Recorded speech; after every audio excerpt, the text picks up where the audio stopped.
Marcus Smart is your defensive player of the year. Plus, Daniel Theis, not your defensive player of the year, especially not after game one. And I'll actually dive into some of your mailbag questions coming up right now on the Locked On Celtics podcast. Be ever ready. Recognize the city of champs. Boston, baby, we do what you can't. Locked on number 18, Tatum and Brown, J-team, step back. We gon' wet that and slay teams. Of course, the Celtics, who else could it be? Screaming like KG with the Larry O.B. Karalis above average, assessing the team status. Best daily pod, no cap, salary matching. Clutch like Bird the DJ, keep John on replay. Prime time, dapping up the truth on the sideline. Raining J's, how it started, raising banners, how we finished. Locked on Celtics pod, home of the winners. B.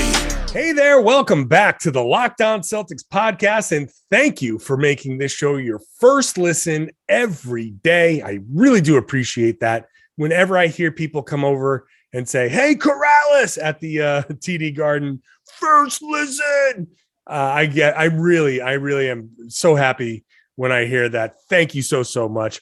This show should be part of your daily routine because it's a Monday through Friday show. And weeks like this, when there's a Saturday playoff game, there will be a bonus podcast for sure from Brooklyn, because I will be in Brooklyn with the team. So make sure you're subscribed and following the show closely, especially on YouTube, because maybe I'll get to do a show from inside the Barclays Center, which would be super cool. I would love to do that. I'm John Karalis, by the way. I cover the Boston Celtics for Boston Sports Journal. I've written a book called The Boston Celtics All-Time All-Stars. I was one of the media voters for the Celtics 75th anniversary team. And I'm here for you Monday through Friday, like I said. And today we are celebrating. We are celebrating Marcus Smart finally being recognized as the best defensive player in the league. He is the defensive player of the year. Yes. Good for Marcus. I know he's wanted this for a long time. He has been spending, how many years now has he spent lamenting the fact that there's no guard that's been defensive player of the year since 1996 when Gary Payton did it.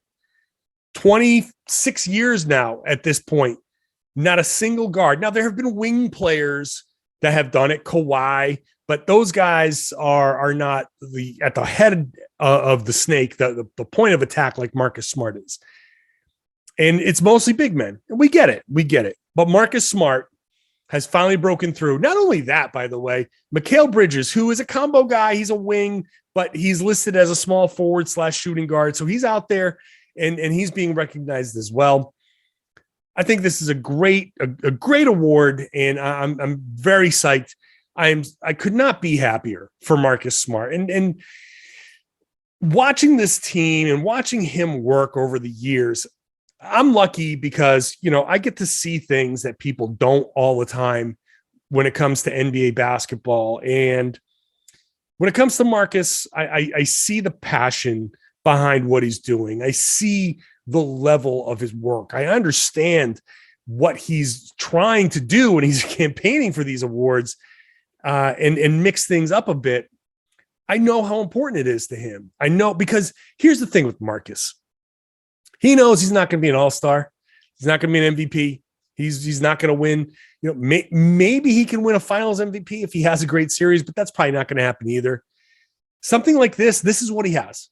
This is the validation that he has. When he's putting together the career resume, an award like this, compiling all of the all-defense teams, these are the things that are going to elevate his case. Now, he may not be a Hall of Famer either. That's just, he's not going to have the offensive numbers to get into the Hall of Fame.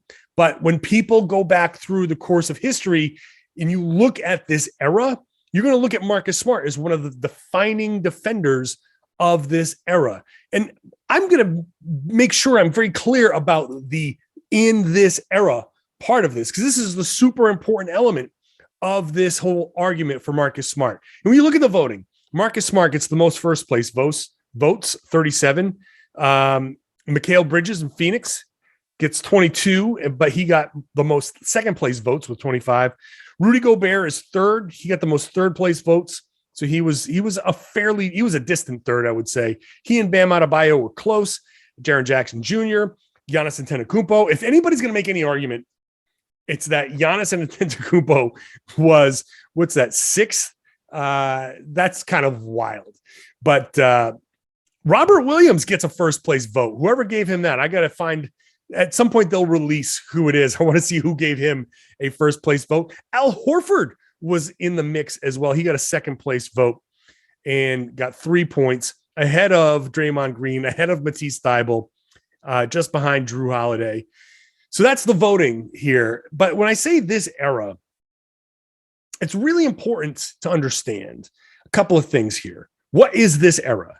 This is the era of no hand checks. This is the era of defense being marginalized on the perimeter in favor of letting perimeter players kind of get where they want to go. And then on the other side, the other thing that defines this era, this is the advanced analytics era. This is where analytics are driving so much of the discussion. And it's so polarizing because you get people who are like, oh, stats nerds, blah, blah, blah. And they make fun of some of the things. And then you got people on the other side who are like, no, actually, the numbers can tell you a lot of things and can help you get past when your eyes are tricking you. I believe that wholeheartedly. There are a lot of times where my eyes are telling me like, oh yeah, no, this is good. And you look at the numbers and you say, wait a minute, that doesn't match what I'm seeing. And it forces you to take at least a closer look. That's the thing. And this is an aside. If you're looking at statistics and they don't tell you what you think they should be telling you, don't sit there and say the statistics are wrong. And they might be. Consider the fact that what you're seeing is wrong. And I know you want to trust what you see because you see it, but also your eyes play tricks on you. There are optical illusions all over the place. There are things that you see that you think are good, but your eyes go past certain things, or you tend to forget little small things, or the game is so complicated that you're watching one thing on one side of the floor and you're missing something on the other side of the floor. And that ends up having to be a big deal. All of those things are involved. So when it comes to statistical analysis, the metrics favor the big men because it's hard to get metrics that favor a guard like Marcus Smart. Big men have blocked shots, first of all. So it's very easy to see blocked shots. It's very easy to measure blocked shots. And with all of the cameras and the tracking and all of that, very easy to measure altered shots, contested shots. It's hard to measure things that Marcus Smart does, which is like occupy a passing lane and deter a pass to a star player. Okay. He's guarding Kyrie Irving, and you see certain points and times where Kyrie gets by him. And then you see certain times where Marcus bottles him up. And then what you don't see are the times where maybe Marcus is in a good position to deny and force a pass to go somewhere else. And because that pass goes somewhere else, the play changes. You don't see the things that he does when he's setting the play defensively for his teammates and making sure that guys are, you see him gesturing all over the place. That way, go. Like he knows what's coming and he gets his guys organized. There's no measurement for that. That's just anecdotal stuff. You got to talk to the guys and hear them talk about how important Smart is to getting that defense ready. And the perimeter stuff, the era, a guy like Rudy Gobert, who if he had won would have been deserving. And was there some voter fatigue involved in this? Maybe. You look at Marcus Smart was the best defender on the best defensive team. And so much of this is narrative driven. So yeah, when the Celtics started just dominating, just rolling through the opposition, tearing them to shreds, and having a defense for a few months there that was at like 90 something. They had like the absolute best defense for a stretch, and it wasn't even close.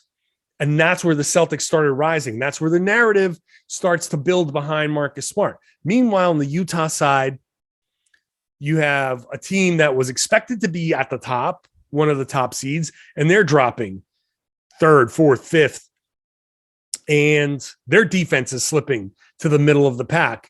And you say, well, that's not entirely fair to Rudy Gobert because he was still an excellent defender. There are a lot of reasons that were non-Gobert reasons that defense slipped. But the bottom line is you sit there and think to yourself as a voter, well, I've got one team with the best defensive rating, and they're going this way up.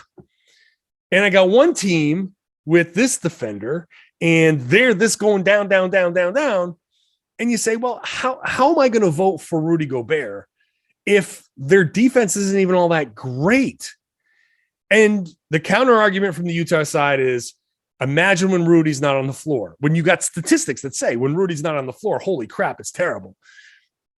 Got it. No problem. People are going to cry about Rudy and they'll have a point. I understand that. But at the same time, what you have in Marcus Smart is the best defensive player on the best defensive team, playing a position where it's hard to guard.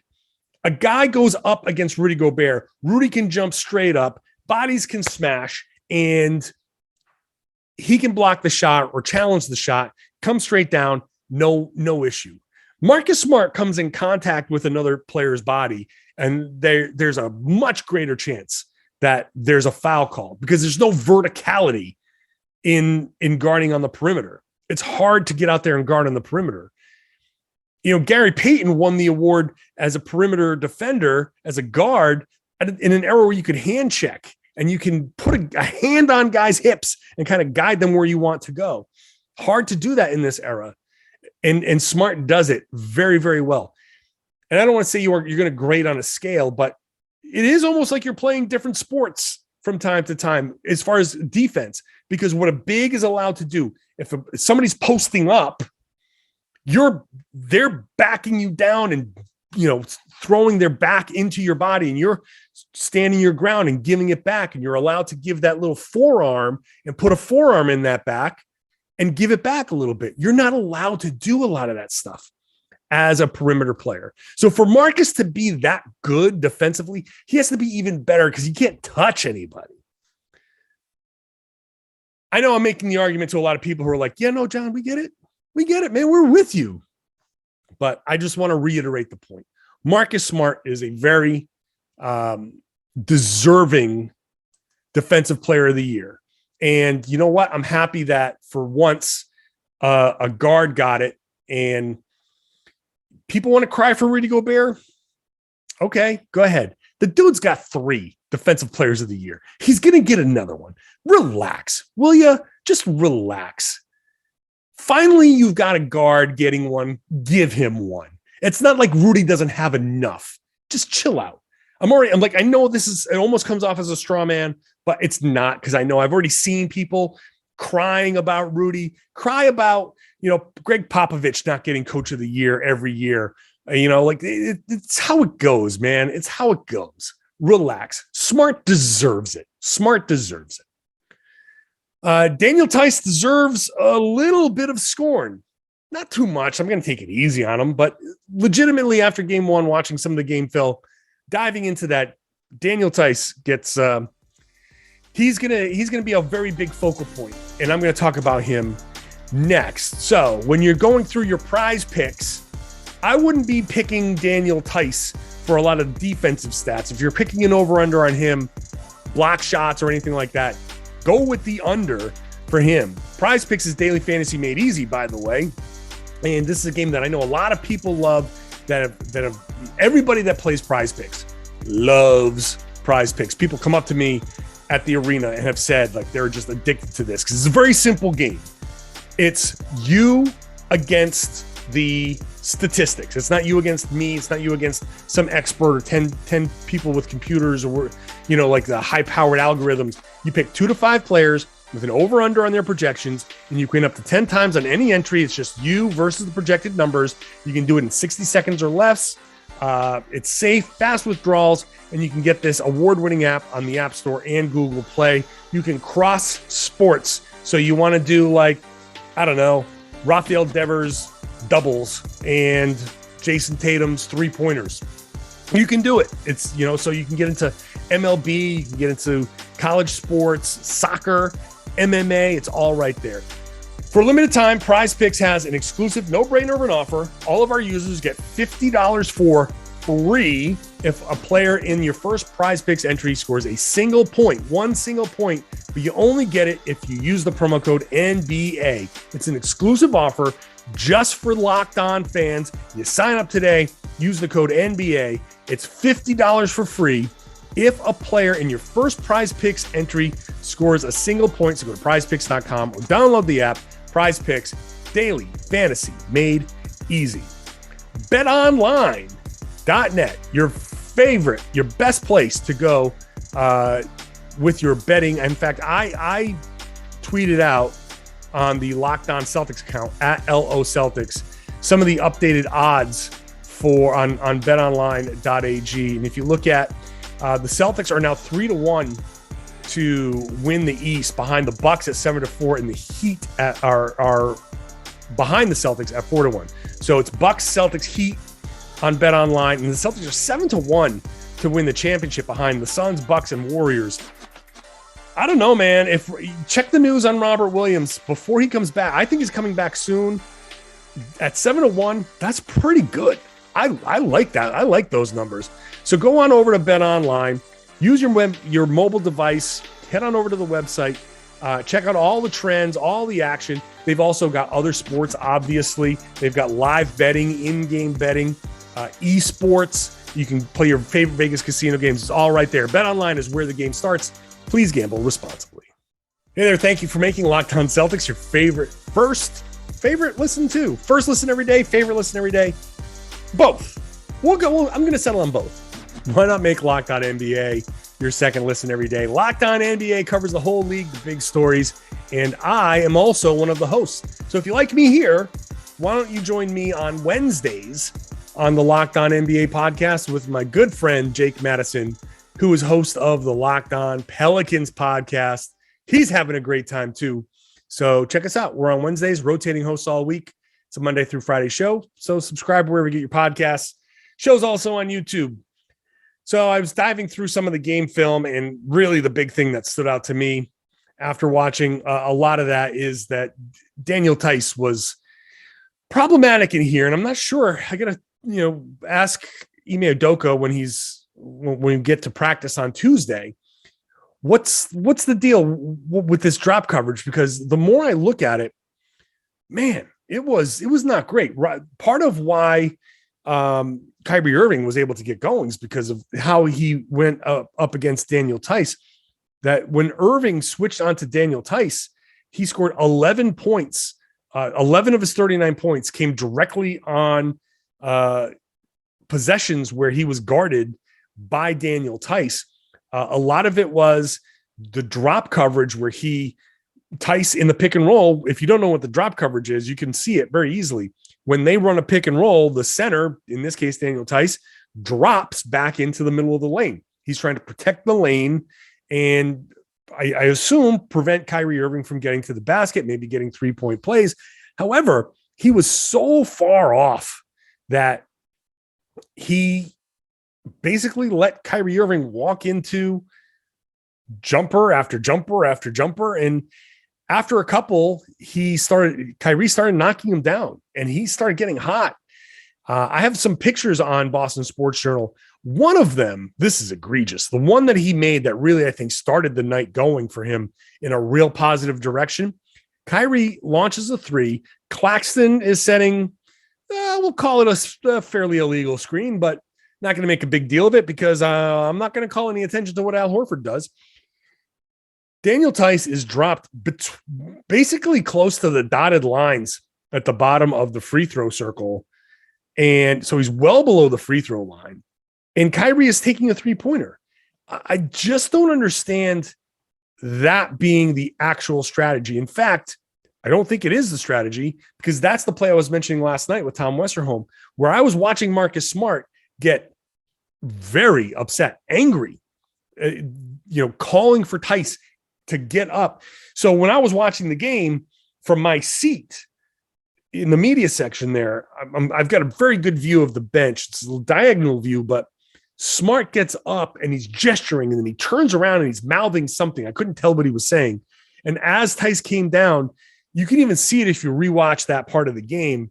He's still talking and making this gesture, if you see it on YouTube, to get up, get closer. He's telling Theis, you've got to get closer to Kyrie Irving in that spot.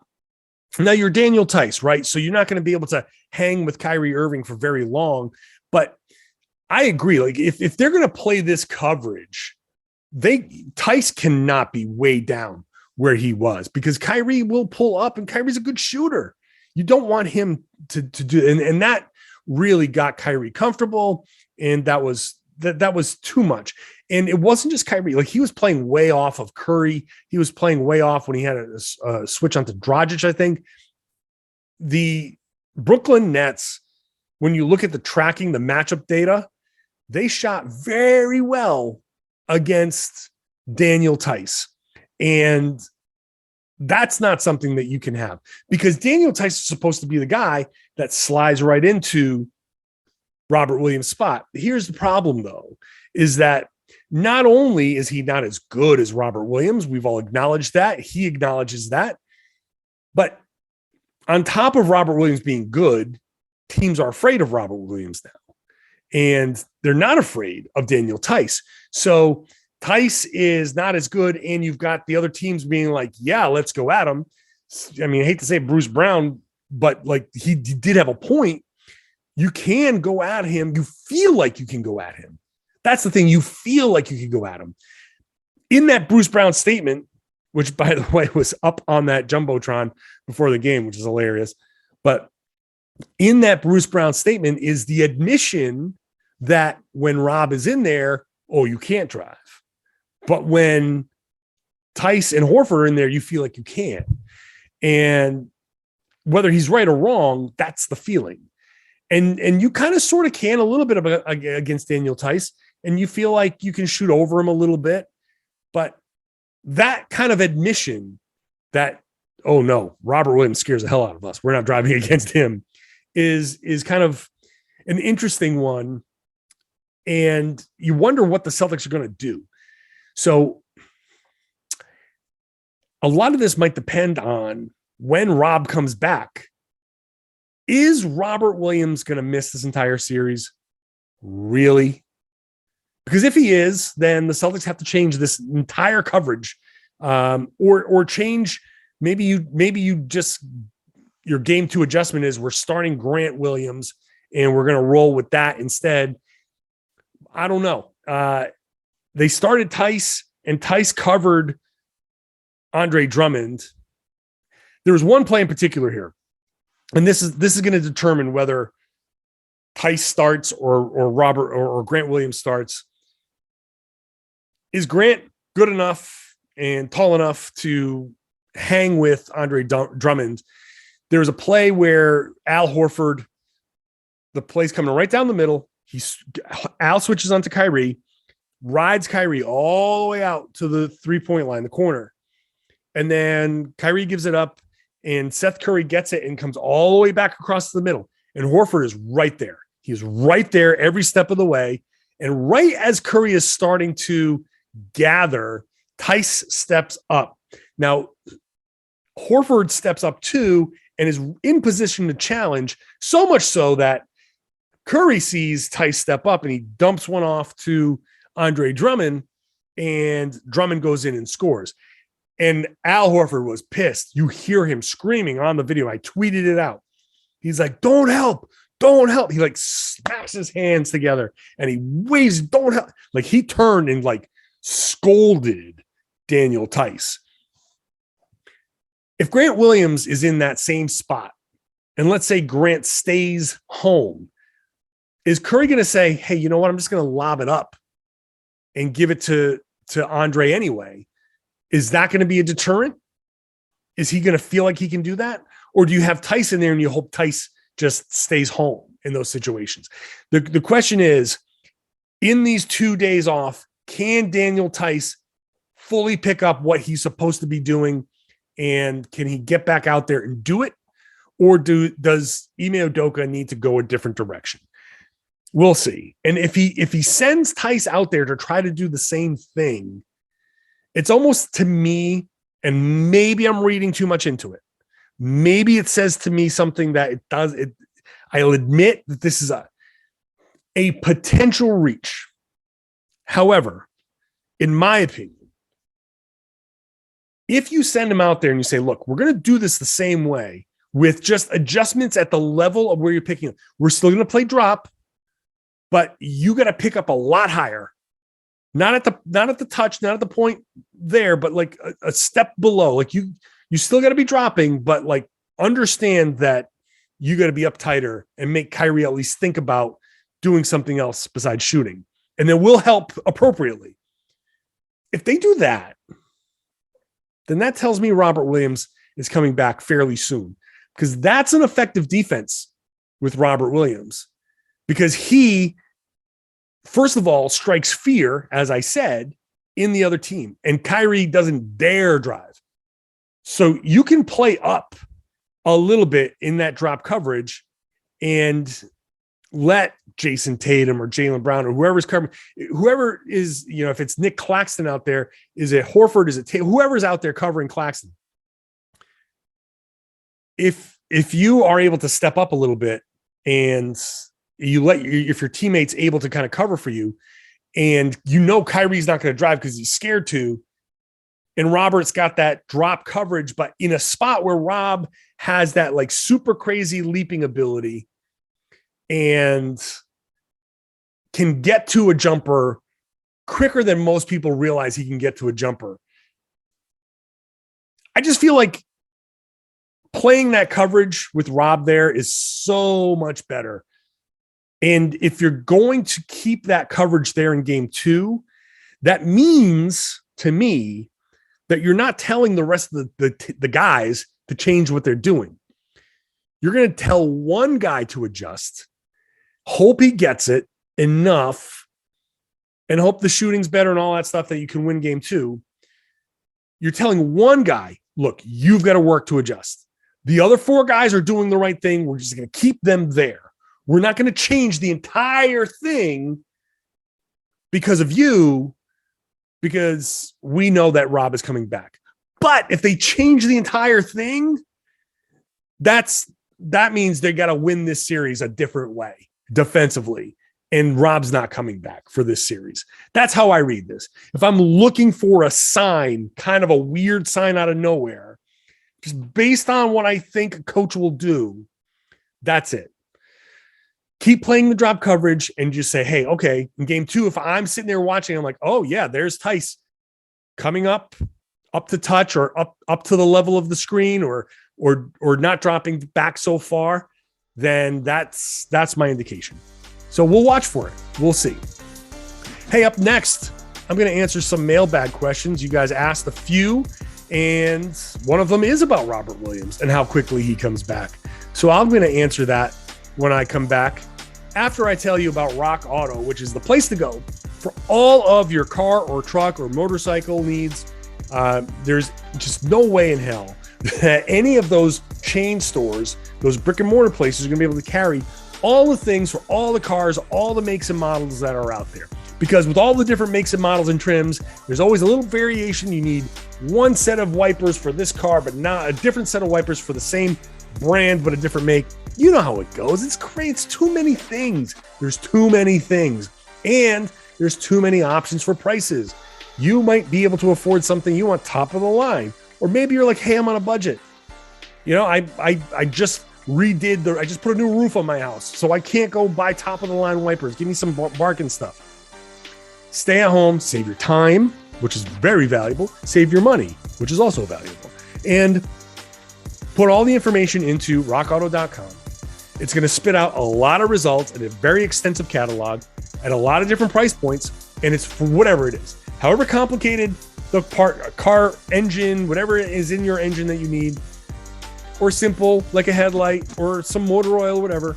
It's all there on rockauto.com. So make sure that you are on rockauto.com looking for that stuff. And when you do buy something, right, how did you hear about us? Right, locked on in there, how did you hear about us box? They already write how do you hear about us on there. Right, locked on in that box that says how do you hear about us. It's an amazing selection, reliably low prices. All the parts your car will ever need. RockAuto.com. And welcome back to the Locked On Celtics podcast. Thank you for making Locked On Celtics your first listen. Make Locked On now your second listen. It's a great recap of the night. Of the big stories in the NBA too. They'll probably have my Locked On now quick recap of Marcus Smart getting Defensive Player of the Year. Get a little extra take there from me. So find Locked On now wherever you get your podcast. You can watch it on the Locked On NBA YouTube feed. All right. So I have a link on my website, johnkaralis.com, I have a link where you can buy my book. You might as well plug that here while I'm here. My book, the all-time All-Stars, Boston Celtics all-time All-Stars, on johnkaralis.com. Signed copies for $30. And I'll send a message to someone who's having a birthday, a son, a father, a mother. There's all sorts of occasions. $30. I'll mail one out to you, and personalized copy. It's fun. It's a fun little gift for a Celtics fan in your life. I also have a link that says, hey, mailbag. And some people like to send me messages there. Some people send non-questions. Some people send comments. That's fine. I get a lot of questions. I apologize for not getting to all of them. But I figured this would be a great time in between these games to get a couple of these questions in. So let's just dive into Charles J, who asks, with this first game of the series out of the way, do you think the Celtics feel pressure to bring Time Lord back sooner, or it is okay to let him continue the healing process? And I will just say, I just don't think the Celtics are going to feel pressure no matter what. They could be down 3-0. And if he's not healthy, he's not healthy. Because the thing about a meniscus surgery is the recovery part of it. You're recovering from the weakness from you're actually cutting into the knee, and you got to get the flexibility, and you got to get the scar tissue out, and you got to make sure you're getting the strength back. Because when you cut into something, it's got to heal, right? They're not dealing with tendons and muscles, so he'll heal, and when he's ready, and there's no real chance of re-injuring. If he's ready for game 2, which he's not, but if he, let's just say theoretically that he was, if they've deemed him ready, then he should be 100%. If they were to somehow say, you're out there, and he's going to go out there, and he's not 100% recovered from the surgery, what's going to happen? He's probably going to overcompensate on his other leg, which is the left leg, because this was right knee meniscus, and the left side of his body. That's where he's had the hip injuries and the turf toe and the I think he had a plantar fasciitis thing at one point. And you just don't want, whenever you overcompensate on one side of the body for something that's happening on the other, you run the risk of injuries. There would be a significant risk of Robert Williams hurting himself and doing something to his left leg, probably, a knee or a soft tissue thing, or his hip acting up. Not worth it. They just signed him to a new contract. If I were his agent, I wouldn't let him do it, because he has incentives built into the contract for games played and Defensive Player of the Year, and he just got a first place vote for Defensive Player of the Year. You don't want to jeopardize any of that stuff. So they can say, you're playing, and he can be like, no, I'm not ready. And he, you can't put a gun to his head and make him play. And like I said, if I was his agent, I wouldn't let him play if he's not 100%. So, but I think the Celtics see the investment that they have in Robert Williams. They want him to be 100%. And look, let's be honest, right? This wasn't supposed to be a championship season. This was always supposed to be an evaluation year. And now all of a sudden they're contenders. And there's this feeling of like, oh my God, got to go for it now. And you don't want to miss a championship window when it's open, but you don't want to jeopardize your future doing it. And so I don't think they're going to do anything. When he returns, it's going to be because he's healthy.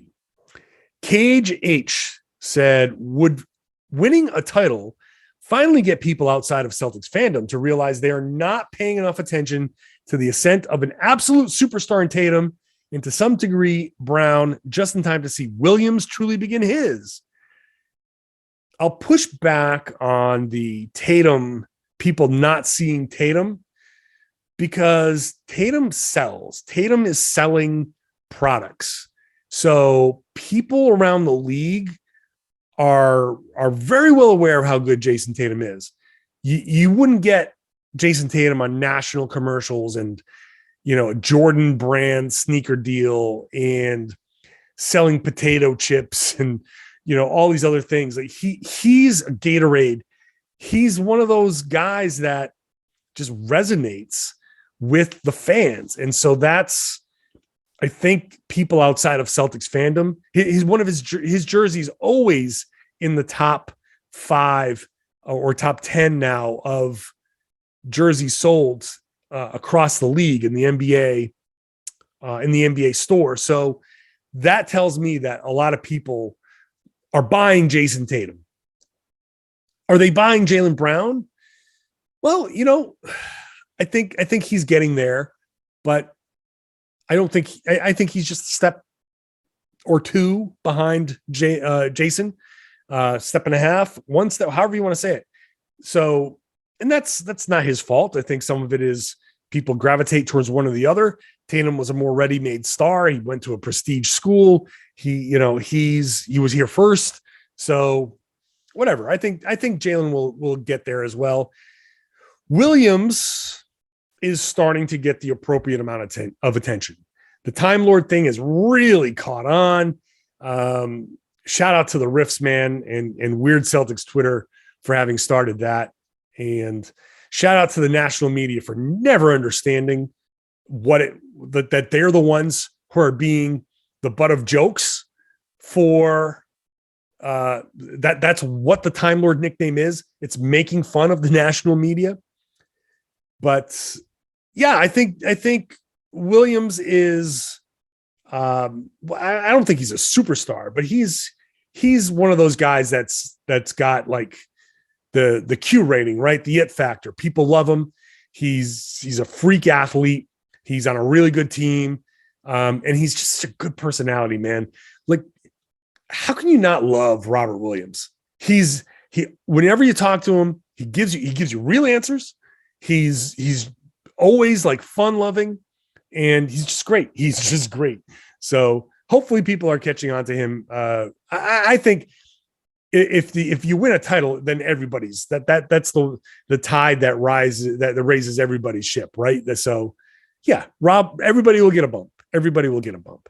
And then Dan H, I'll wrap it up with this. It feels like Will Hardy has Ime's ear and that he's contributing something to what is working.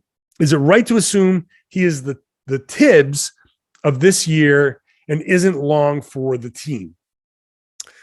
I think that's a good assumption in some ways. Like, Will Hardy has been considered for head coaching jobs around the league.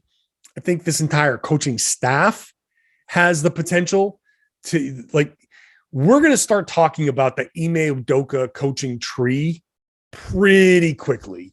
And that is an offshoot of the Greg Popovich coaching tree, because Will Hardy got his start in San Antonio. Will works very closely with Ime, and they worked very closely in their time as assistants together in San Antonio. There's a reason why Will left San Antonio to come to Boston. So they do work well together. He is contributing a lot to this team, the entire coaching staff. This is a very collaborative effort. Ime Udoka is the head coach, and he's got the final say, but he has been very clear. This is not a my way or the highway thing. He listens to what his assistants say, and he trusts his assistants because he built a staff, first of all his Portland guys. These are all his Portland guys. These are all guys that he's known for a long time. So this is a very trusted circle. And let me tell you something. If I ever got to a position like that, or if I ever got to a position, like if I ever ran for like governor or president and won, I would be like, I know my like 4 or 5 like super best friends that I grew up with in Rhode Island. I'd be like, yo, I need you guys. Like you all got to come with me, because you're the only people I trust now. And I know that one of you, if I start acting the fool, then one of you is going to like smack me across the face and be like, John, you're being a moron right now. And that's what you need. Like, if you don't have that, you become like Kanye West and you just lose your mind. It's very easy to like have your ego get out of control without it being checked. Right. And Ime's not that type of guy, but also he's made sure he's not that type of guy, because you bring in people that you trust, friends of yours that you trust to do the job, that you trust to do well in that job and take the direction, but also that you know that you trust that they will look at you and be like, you're screwing up right now. I hope you understand that you're screwing up right now. And we can sit and talk about it over drinks, but I'm telling you right now, you're screwing up. And you have to be egoless enough to be like, am I? All right, we need to let's discuss this. I have a select few people in my life that I know can tell me that, and I'd be like, oh, damn.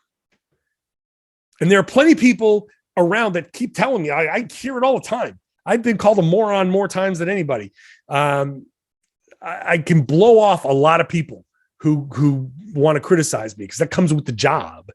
But that's what happens. Like, how many people wanted Ime fired? That comes with the job. A guy like Will Hardy is somebody that Ime trusts. That's why I like what Ime's doing. I like Ime as a coach. I like Ime as a leader. Just he stands out as a guy. I'm like, this guy gets it. Ime gets it. And he probably wants Will to go off and become a coach. Probably doesn't want him to go off and become a coach in the Eastern Conference or in the Atlantic Division. Go coach Portland. Go back home. Go coach Utah when that job opens up and Quinn Snyder goes off to coach the Lakers or something. Don't coach around here because I don't want to see you or on the other sideline too often. Yeah, lots of head coaches I think on this staff. I love it. I just love basketball. I just love the entire dynamic. I love the inner workings.